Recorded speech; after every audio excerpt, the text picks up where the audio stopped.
The attic had been decorated for the ritual. Iron braziers, standing on iron claws, had been set up at the cardinal points, and fuming bowls of incense hung from the roof beams. The floor was decorated with great overlapping circles and sigils that squirmed in unsightly ways before her eyes. The haze of the incense made her eyes sting and water, and she blinked them rapidly, trying to clear them. There were guards here as well. They had gas masks hanging from their necks and canister grenades attached to their belts and harnesses. In the dim light, they looked like the soldiers they had been in another life. Alessandra made a show of looking around. Yes, very impressive. A drafty attic with some incense.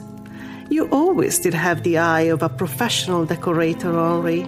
Oh, you mock me, but Swan here knows what he is looking at. He pointed at Swan. Tell her what she is looking at. A mistake. Possibly. What else? A gate. Exactly. A gate. My ancestors chose this land for that reason, among others.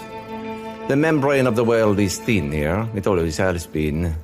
But over the centuries, we worked our magics into the soil and peeled back layer after layer of reality, even as we raised the chateau upon the bones of the Catars, who once held it, and the Umayyads before them. Henri spun, arms spread. Oh, they had their reasons, my ancestors. Bad ones, mostly.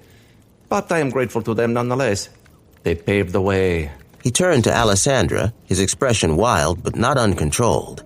The wildness of the fanatic, not the berserker. The right words, the right gestures, and the path will reveal itself. But first, we must unlock the door and set the foundation stone. Meaning? Blood. Mine, of course. She lifted her chin. She'd expected something like this. Oh no, Alessandra. I would not dream of hurting you. His gaze slid slowly toward Pepper. Her, on the other hand... What? No. Take care. Two of his men stepped forward and grabbed Pepper by her arms. Hey, get off me, you mooks! She tried to pull free, but to no avail. Alessandra lunged for one of them. Salim caught her by the neck and slung her backward into a support beam. She tried to rise, and he kicked her in the shoulder, knocking her back down.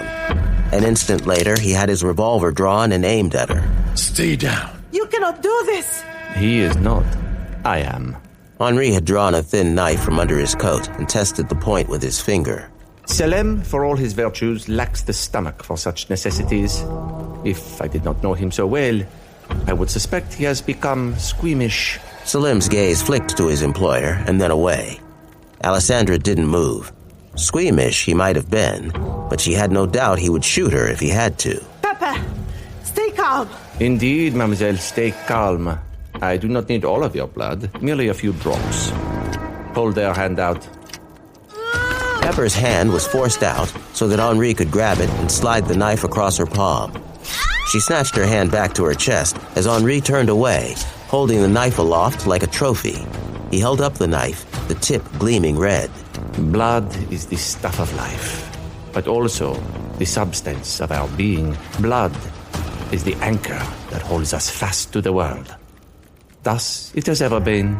He flipped the knife around and flung it down so that it embedded itself at the center of the circle. I would have used mine, but it is unfortunately tainted. We needed blood free of the touch of the unreal.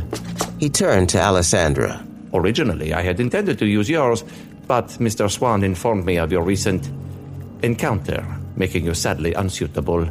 But Miss Kelly is exactly the tonic required. Pepper clutched her hand to her chest. Lucky me. Yes, lucky you. It was Selem who convinced me to make use of you for this purpose, rather than disposing of you as I intended.